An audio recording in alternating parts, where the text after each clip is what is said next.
एक व्यक्ति ने मुझे पूछा था कि आप कश्मीरी हो क्या, हिंदू हो क्या, आप यही यहाँ के नहीं लगते। दूसरे दिन जब वहाँ पे हल्ला हुआ और उसके 1-2 दिन बाद जब उसके स्केचेस रिलीज हुए तो मैंने मेरे पिताजी को बताया कि इन्होंने जो एजेंसीज ने जो स्केचेस रिलीज किए उसमें से एक इंसान जो है उसने मुझसे वहाँ पे बात की थी। अगर वहाँ पे सिक्योरिटी रहती थी तो ये घटना होती नहीं थी। इतने लोग जो वहाँ पे मर गए वो नहीं मरते थे।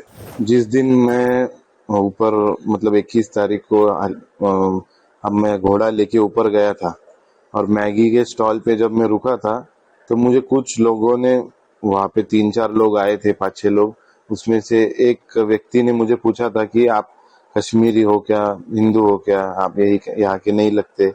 मैंने उनको बताया था कि नहीं, मैं यही का हूँ। और उसके बाद उनमें ऐसे मतलब वो बात चल रही थी कि आज यहाँ पे भीड़ बहुत कम है, ऐसा वो बोलकर वहां से निकल गए। और वहां पे नेटवर्क नहीं था तो मैंने वो मैगी वाले का नंबर लिया था और वो नीचे आके मैंने उनको पेमेंट किया। दूसरे दिन जब वहां पे हल्ला हुआ और उसके 1-2 दिन बाद जब उसके स्केचेस रिलीज हुए तो मैंने मेरे पिताजी को बताया कि इन्होंने जो एजेंसीज ने जो स्केचेस रिलीज किए उसमें से एक इंसान जो है उसने मुझसे वहां पे बात की थी। तो मेरे पिताजी ने मुझे बताया कि हमने इसको रिपोर्ट करना चाहिए, इसलिए हमने ईमेल से एनआईए को इसकी इंफॉर्मेशन दी है। एनआईए से कुछ आपसे संपर्क हुआ है क्या? नहीं, अभी तक तो कुछ उनकी तरफ से हमको कुछ ये नहीं आया है, रिस्पांस रिप्लाई कुछ आया नहीं है। अगर आएगा तो हम आगे उनको जो भी इंफॉर्मेशन नीडेड है वो जरूर देंगे।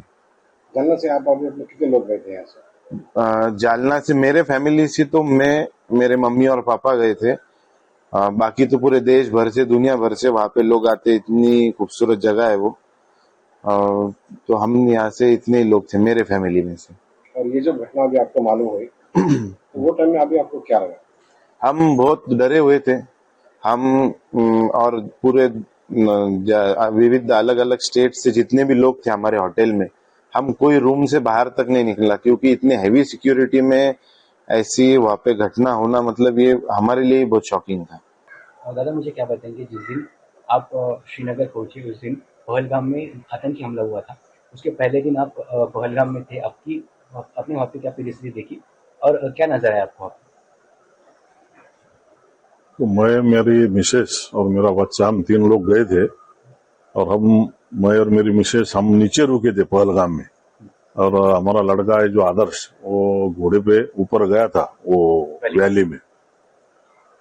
तो उसने आने के बाद में जो हमको बताया कि वहाँ पे गार्ड वगैरह कुछ भी नहीं थे, ना आर्मी के लोग थे, ना पुलिस के थे, ना कुछ थे। मुझे ऐसा लगता है कि अपने अगर वहाँ पे सिक्योरिटी रहती थी तो ये घटना होती नहीं थी। इतने लोग जो वहाँ पे मर गए वो नहीं मरते थे। तो मेरी सरकार से गुजारिश है कि उन्होंने ध्यान रख के सुरक्षा व्यवस्था और कड़क करना चाहिए। वहाँ पे जहाँ जहाँ टूरिस्ट लोग जाते हैं वहाँ पे सुरक्षा व्यवस्था देनी चाहिए।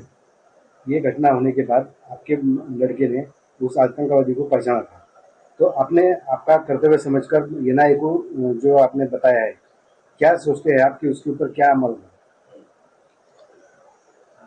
अभी वो जो दूसरे तीसरे दिन जो स्केच आए थे उनके टेररिस्ट के, तो मेरे बच्चे ने वो देख के मुझे बताया कि पापा इसमें का एक था जो उसने मेरे से वहां पे बात किया था। तो मैं बोला बेटा अपना भी कर्तव्य है, कुछ अपन उनको मालूमात देना चाहिए जो अपने को जो मालूम है वो।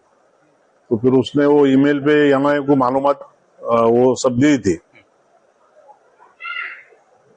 आपको जब मालूम हुआ ऐसा हमला वहाँ पे अरेंजमेंट हुआ है तो आपको क्या लगा, क्योंकि एक दिन पहले आप वहीं पे थे? बहुत बुरा लगा और हम तो बच गए समझो हमारे माँ बाप के आशीर्वाद से।